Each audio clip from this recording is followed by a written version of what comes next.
Well, hello there, Leisure Babes. Welcome to this platform. Welcome or welcome back. You've already seen the title, and I may or may not come under fire for this one, but we're still going to talk about it. Here's my thoughts when it comes to Wade versus Union splitting their bills 50-50. First of all, I do not know their lifestyle, I don't know their expenses, but what I do know is that the king, who's in charge of the castle, should pay for the castle. When it comes to the mortgage, especially the mortgage, I think the husband is the one who should pay for the mortgage. And of course, us ladies, we pay for the other stuff.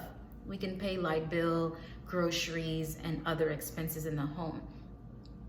What Union said about feeling this burden, like this gorilla on her back, like being in this constant anxious state financially, worries me, because here she is, she's married to this man who's basically a millionaire, and he can afford to support her and their lifestyle, I would say.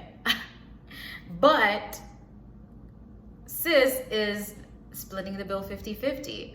When you look at marriage back in the medieval times, marriage was basically created for financial stability.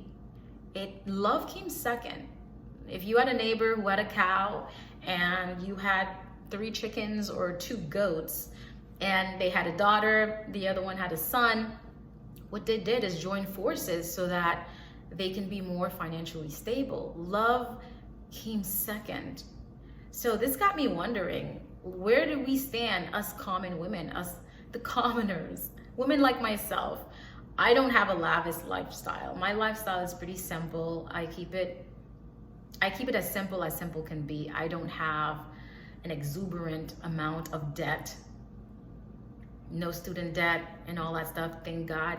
I am close to being debt free. My debt is literally under $2,000. That's it. So if I, like a common woman like myself, who, let's say, I'm giving hypothetically, if I'm making 50 to 60 grand a year and my husband is making over 150 grand and I have to split everything, there's no way I'm gonna be able to do this financially. And I'm sure there's other women out there who are in that same position. So the 50-50 is not gonna work. I oppose it completely. I'm a traditionalist. I'm a traditional woman. I'm coming from that view, that perspective, that when you get married, your life is supposed to be different. It's supposed to be an upgrade. Yes, according to the thumbnail, the title, it's supposed to be an upgrade. You should not be financially stressed out about like how you're gonna pay for things. Granted, like when it comes to marriage, a lot of people don't have the necessary conversations. People just get engaged, they're in love, we're happy, but the necessary conversations, like how does marriage look like to you, your ideal marriage, and your expenses, are you in debt, who pays what, how do we manage the home? All these conversations are necessary, because you might think you're compatible with this person and financially you guys see eye to eye, but he may not see eye to eye with what you believe in or how you see things to be. Your worldviews can be totally different, which is why, like I said, you should have the conversations to know if this person is going to be okay with you staying at home, or you're going to be a stay-at-home mom to raise the kids if you want children,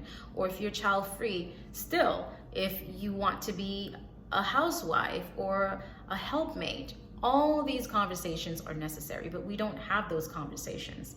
Anyway, I went on a rant, but yeah, paying the 50-50, no way. In this day and age, with a person making that much money, a couple making that much money, should you be struggling, feeling like you're struggling financially, or there's this financial burden pressure on you to be able to make ends meet, or you won't eat. That was just like, whoa.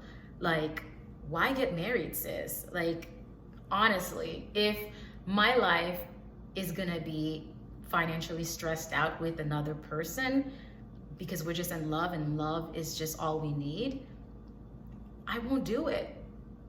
Honestly, when I was younger, I was more naive. I was a romantic. I did believe like love is all that you need to sustain a marriage, to be happy, and we can be under the bridge, but as long as we're in love, we're happy.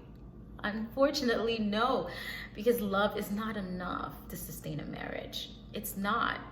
We need financial stability. We need support. We need all that other stuff. Your financial needs should be met, and your sexual needs should be met, and all the other needs should be met as well. Because when you're saying I do, this person's last name should not be the only thing that changes for you, that you inherit.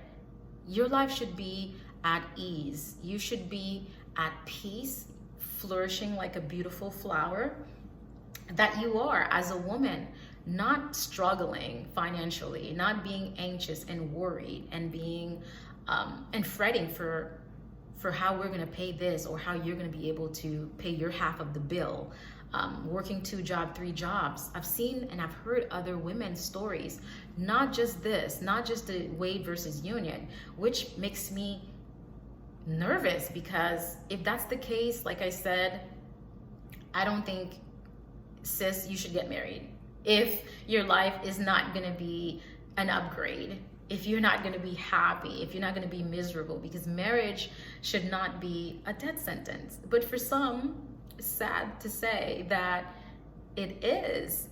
You end up tying yourself to the wrong person, and it end up not being what you thought it would be. But marriage, upgrade, I say, all the way. And if it's not gonna be that, and if you're not having the conversations to get there, to get to marriage, I want to be a wife one day. I'm not married, by the way. It's still not there yet. It's coming. I'm having faith.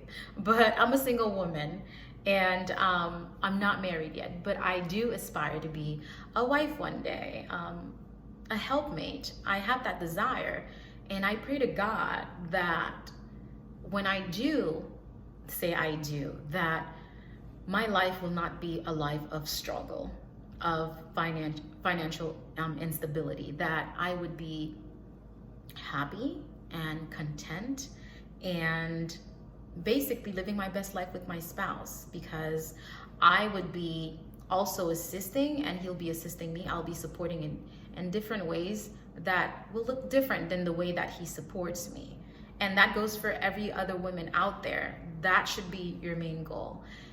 Anyway, that's all I have to say about this matter. And let me know, what do you think? Should marriage be an upgrade? Should you go into marriage knowing that you're going to struggle financially, or you're going to be the one paying 50-50? And where did this 50-50 come from anyway? Because I don't understand. Like I said, I'm a traditionalist. I'm an island woman. We do things very different compared to the American culture. Please let me know, where was this originated? If anybody know of this, like the history of the 50-50, I am serious. I'd like to know. Leave a comment below, and this was wonderful. Until next time, let's chat in the next video. Bye for now.